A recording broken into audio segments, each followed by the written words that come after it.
The hum of the aircraft engines had been my lullaby for the past 27 hours, broken only by the occasional turbulence and the clipped voice of a flight attendant announcing another layover. When the wheels finally touched down on U.S. soil, a surge of relief coursed through me. Relief, but also anticipation. 9 months away, leading a high-stakes evacuation in the Middle East, had stretched time into something unrecognizable. Out there, you measure life in seconds of radio silence, and in the names you can account for at the end of the day. Here, in the quiet of my own country, I wanted to measure it in something else. Moments with my family.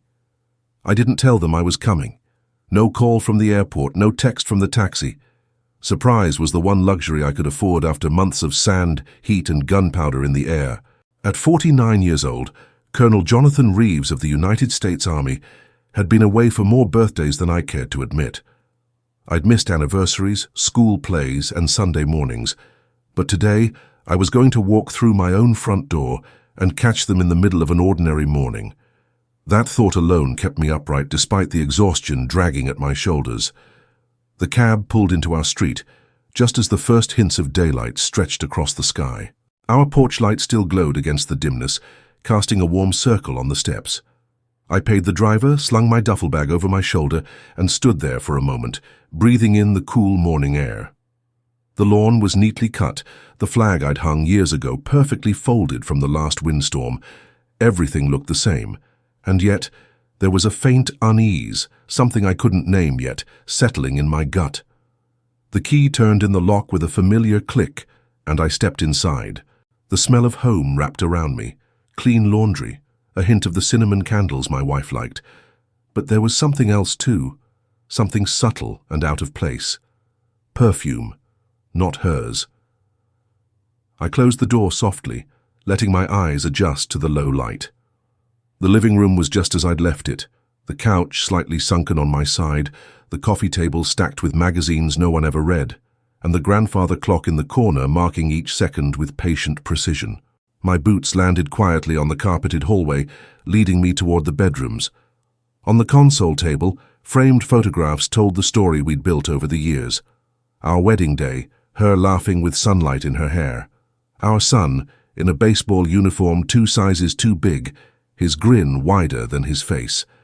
The 3 of us at the Grand Canyon, my arm around them both as the wind whipped her scarf. These were snapshots of a life I fought to protect, even from thousands of miles away. Seeing them now filled me with a bittersweet ache. I thought about the mission I'd just left behind, the chaos of evacuating civilians under fire, the deafening sound of helicopters, the blur of decisions that meant life or death. In that desert heat, I'd promised myself this homecoming would be different. I'd be present. I'd make up for lost time. Halfway down the hall, I heard it, a muffled creak from our bedroom. At first I smiled, imagining my wife stirring early, maybe sensing I was near. But as I got closer, the faint glow of a phone screen leaked through the narrow gap of the door. My steps slowed. That unease in my stomach sharpened into something colder. I pushed the door open with 2 fingers. The scene hit me like a shot. 2 figures in my bed tangled in sheets that still smelled faintly of our detergent. My wife's eyes went wide, her mouth parting as if to speak, but no words came out. The man beside her froze mid-movement, propped on one elbow, his bare chest rising and falling as he realized who was standing in the doorway. For a moment, the room fell silent. I could hear my own breathing, steady but heavier than it should have been. I didn't reach for anything, no lamp, no phone. My voice, when it came, was calm, almost too calm. "Get out." The man hesitated, glancing at her as if for permission. She looked away. He scrambled to gather his clothes, mumbling something under his breath, and brushed past me without meeting my eyes. The sound of his footsteps faded down the hallway, followed by the front door opening and closing. I stood there, looking at her. My wife. The woman I had loved through deployments, distance, and years of sacrifice. My chest felt tight, not with anger, not yet, but with something heavier.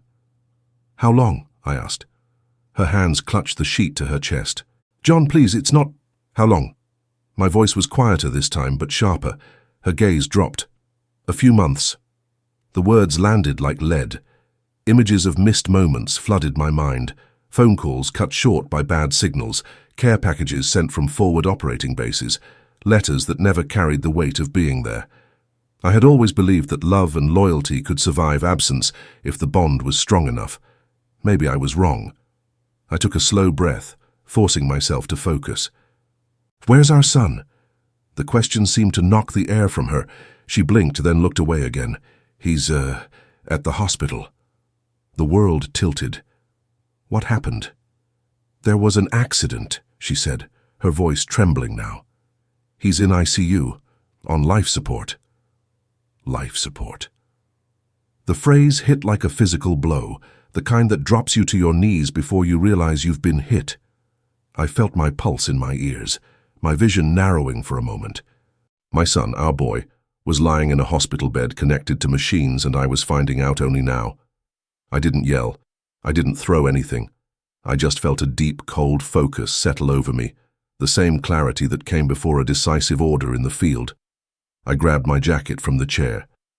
"We're going," I said. I didn't wait for her reply. I walked down the hallway, past the photographs, past the life that had cracked open in the span of minutes. At the door, I glanced back only once, and the sight of her sitting there, wrapped in sheets that no longer belonged to us, burned itself into my memory. Some battles start with an explosion. Others start with a whisper. Mine had just begun. The door clicked shut behind me, but the sound didn't feel final. My boots hit the porch steps, each one heavier than the last. The early morning air was cold, colder than I remembered, biting at the skin under my collar. The sky was the color of steel, and the quiet suburban street looked like it belonged to another lifetime, a life where I didn't come home to find my family shattered. My truck sat where I'd left it months ago, a fine layer of dust dulling the once black paint. Sliding into the driver's seat, I gripped the wheel until my knuckles whitened. My mind wasn't racing, it was marching, deliberate, like a column of soldiers moving toward a point of no return. She got in on the passenger side without a word. I didn't look at her, didn't ask if she was ready. I just turned the key and pulled away from the curb. The roads were nearly empty, the world not yet fully awake. Traffic lights changed from red to green without witnesses. My headlights caught the occasional jogger or dog walker, each one moving through a quiet morning that had nothing to do with ICU wards or marriage vows snapped in half.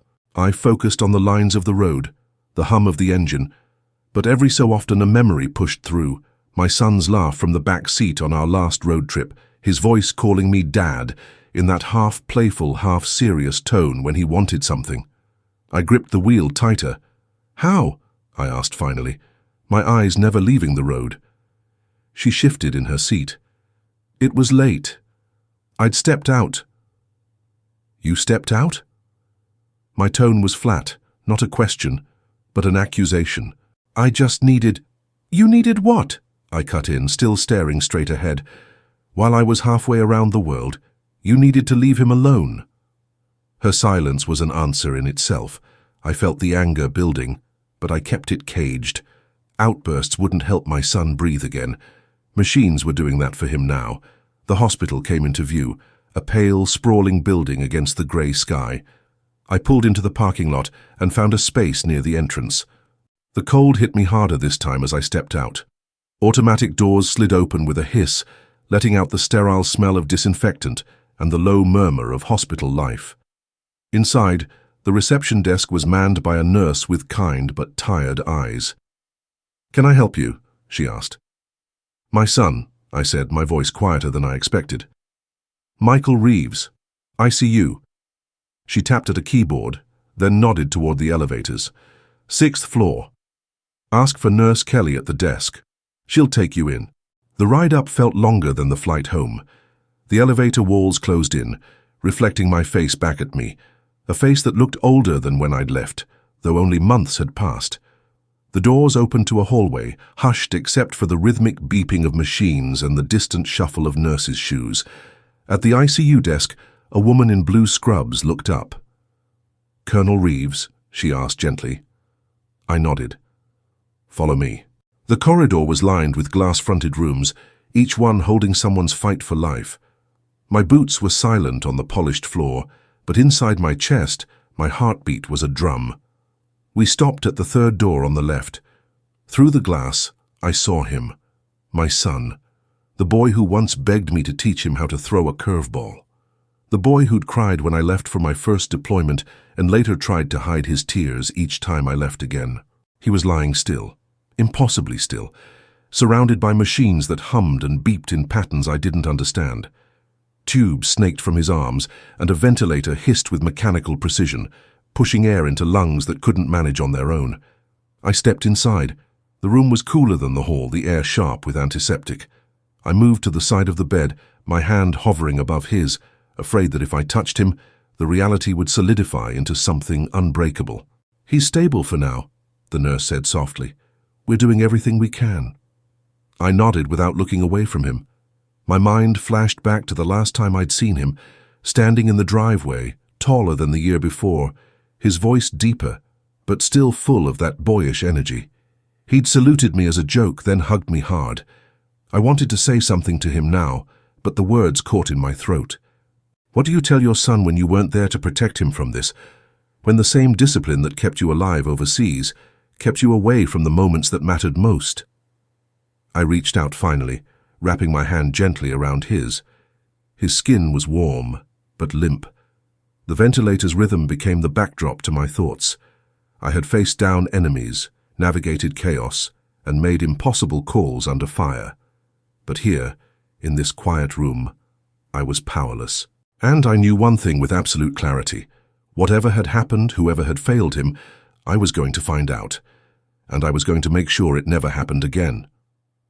The nurse slipped out, leaving me alone with him. The steady beep of the heart monitor filled the silence. Each sound was proof that he was still here, that there was still a fight to be had. My fingers rested around his hand, careful not to disturb the IV lines. His skin was warm but slack, the grip he'd once returned without thinking now absent. I heard footsteps in the hall, measured, deliberate, and turned as a man in a white coat appeared at the door. He was in his late 50s, silver hair combed neatly, glasses slipping slightly down the bridge of his nose. His badge read, Dr. Alan Mercer. "Colonel Reeves?" he asked softly. I nodded, my voice rough.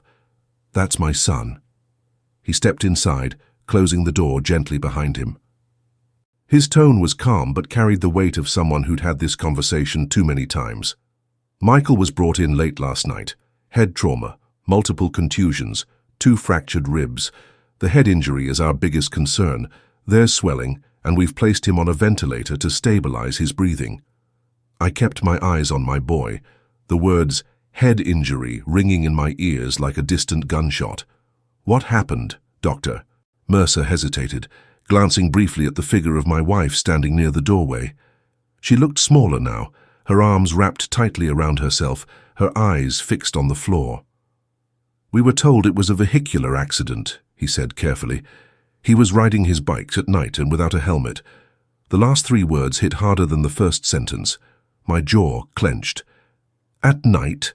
I asked, my tone flat, dangerous. "Yes," he said. "It appears he was unsupervised. Witnesses say a car swerved to avoid him but clipped the back wheel. He fell hard. The driver stayed on scene and called 911 immediately." I turned my head slowly toward her. "Where were you?" She flinched like the words were a physical blow. John, I stepped out for just a bit. Just a bit." My voice rose, each syllable a hammer. "You stepped out and left him to ride his bike in the dark, without a helmet." Her lips trembled. "I didn't know he'd go out because you weren't there to know," I snapped. The heart monitor beeped steadily beside me, the sound reminding me I couldn't let anger swallow me whole. Not here. Not in front of him. Dr. Mercer cleared his throat gently, guiding the conversation back. "Our immediate goal is to manage the swelling in his brain. The next 24 to 48 hours are critical.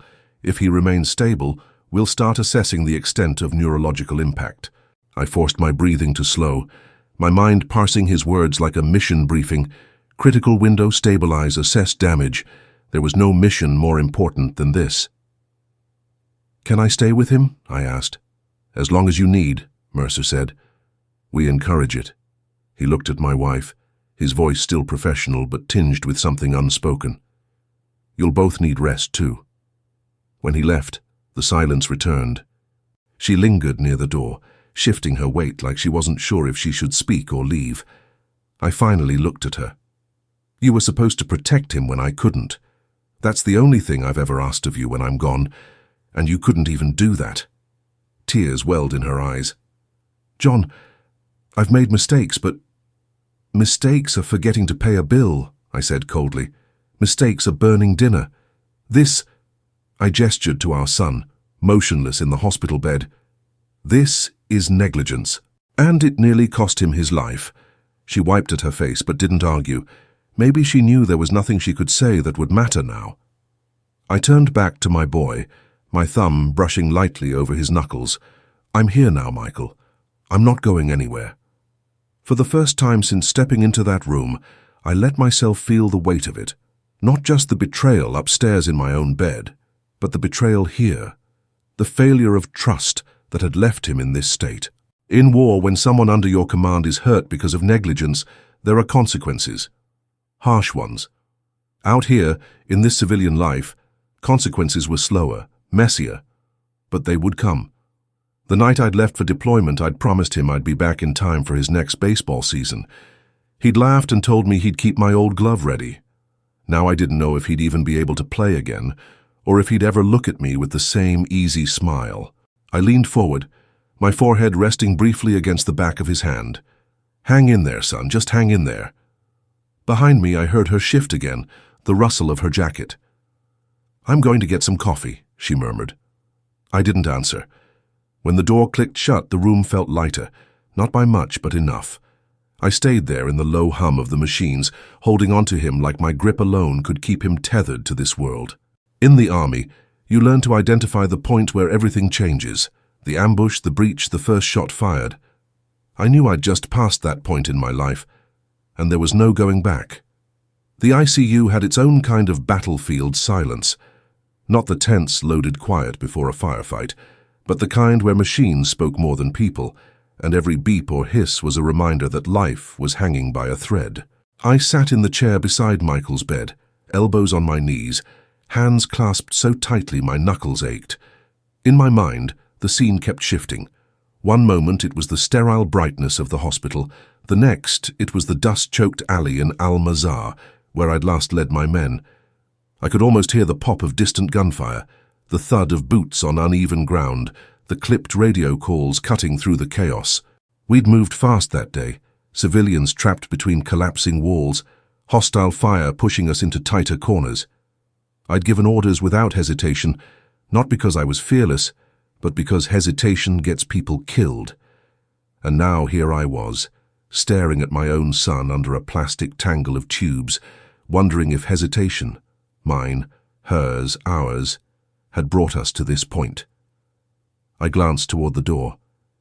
She still hadn't come back with that coffee. Maybe she wouldn't. Maybe she was sitting in the cafeteria rehearsing some explanation that wouldn't make me want to tear down every wall between us. The thought didn't matter much. My focus was right here. Michael's chest rose and fell in time with the ventilator's hiss. I studied the rhythm, committing it to memory like I'd once memorized the cadence of mortar impacts to judge distance. In the field, you learn to read signs, movement in a shadow, a glint on a rooftop, a sudden stillness where there should be motion. Here I had to learn a new language, the subtle shift in heart monitor pitch, the numbers on a screen, the flicker of an eyelid that might mean nothing or everything. I'd spent years commanding men who trusted me to get them home alive, and I'd done it, over and over, because failure was not an option. But in my own home, the one person who should have been my second in command had left our son exposed. That betrayal cut deeper than anything I'd felt overseas. A knock at the door pulled me out of my thoughts. Nurse Kelly stepped in, her voice gentle. "Colonel, we'll be running some neurological checks in a bit. You're welcome to stay during the process, but it might be a little overwhelming."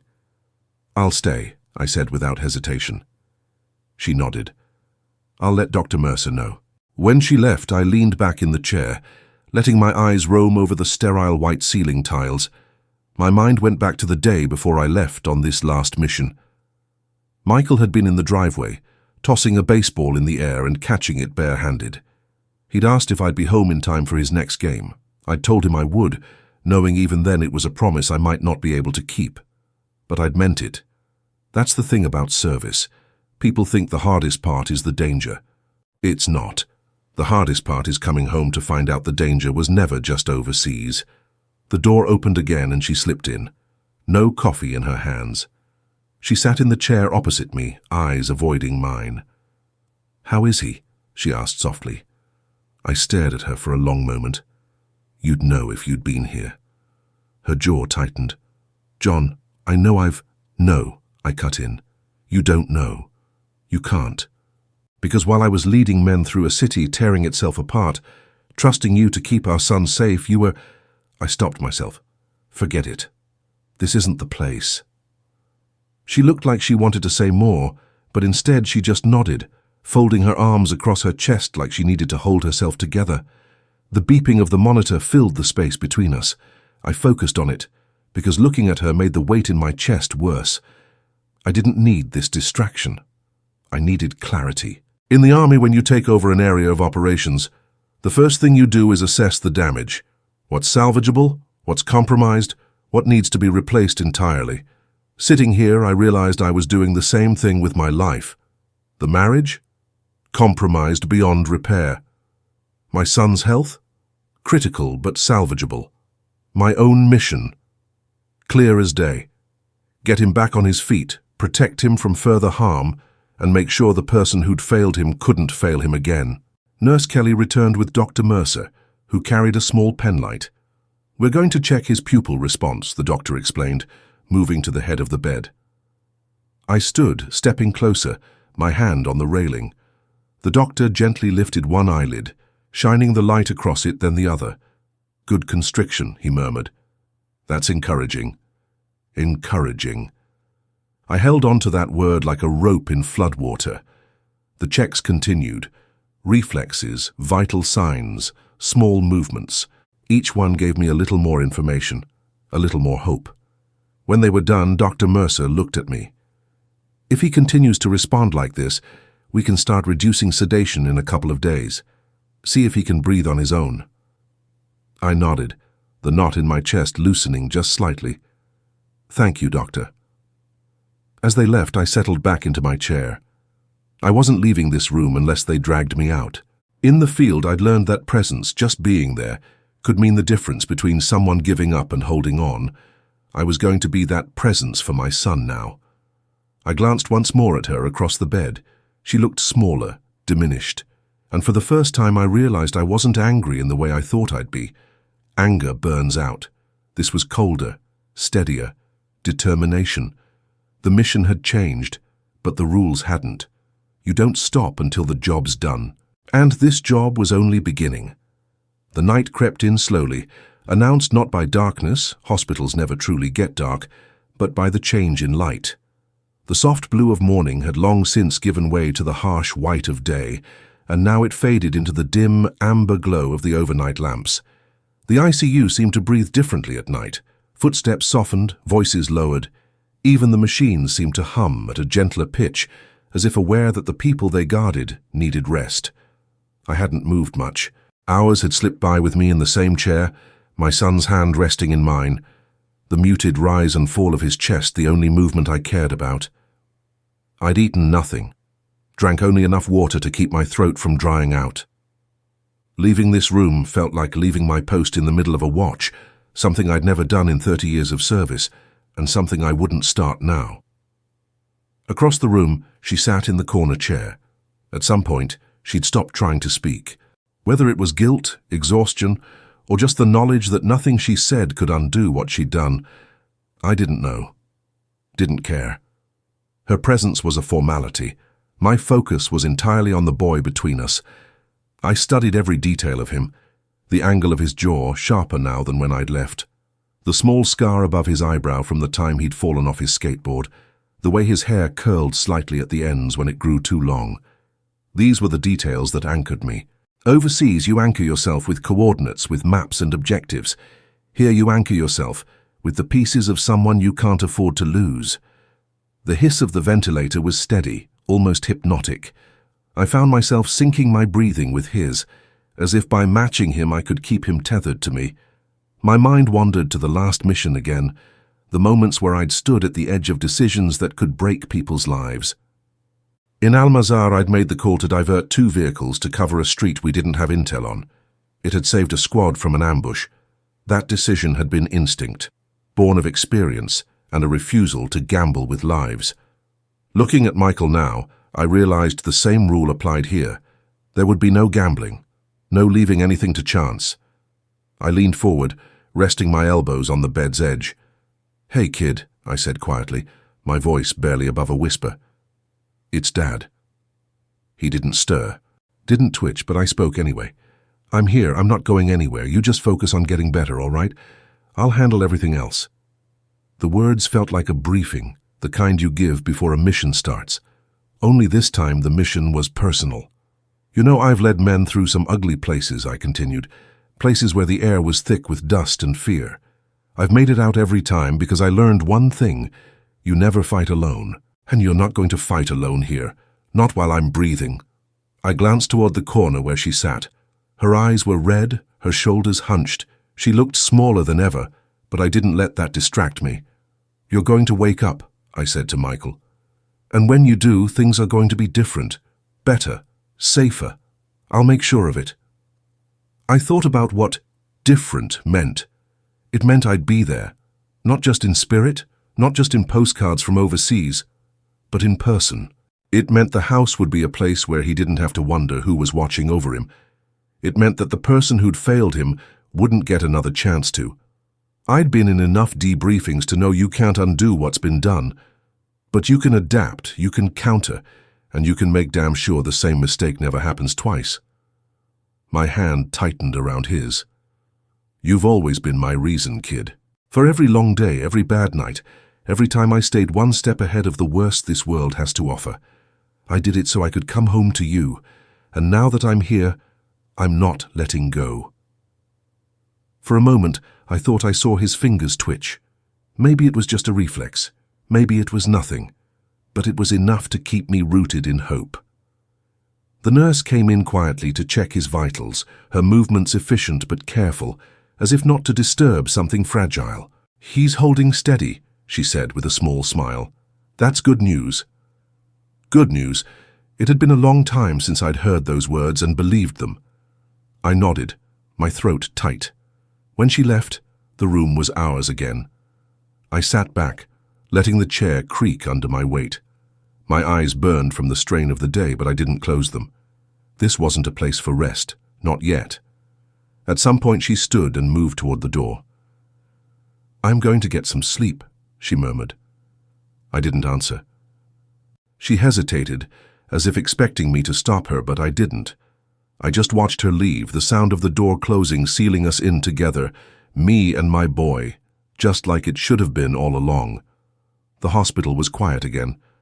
I shifted closer to the bed, resting my hand lightly on his forearm. "We've got this, son," I whispered. "You and me, no matter what." It wasn't a vow I made lightly. In my world, promises are missions, and missions are completed. This one would be no different. Somewhere down the hall, a monitor beeped in a different rhythm, a reminder that other battles were being fought in rooms just like this one. But here, in this room, my battle was clear. I wasn't just Colonel Jonathan Reeves, U.S. Army anymore. I was a father on a mission, and I don't lose missions. Lose.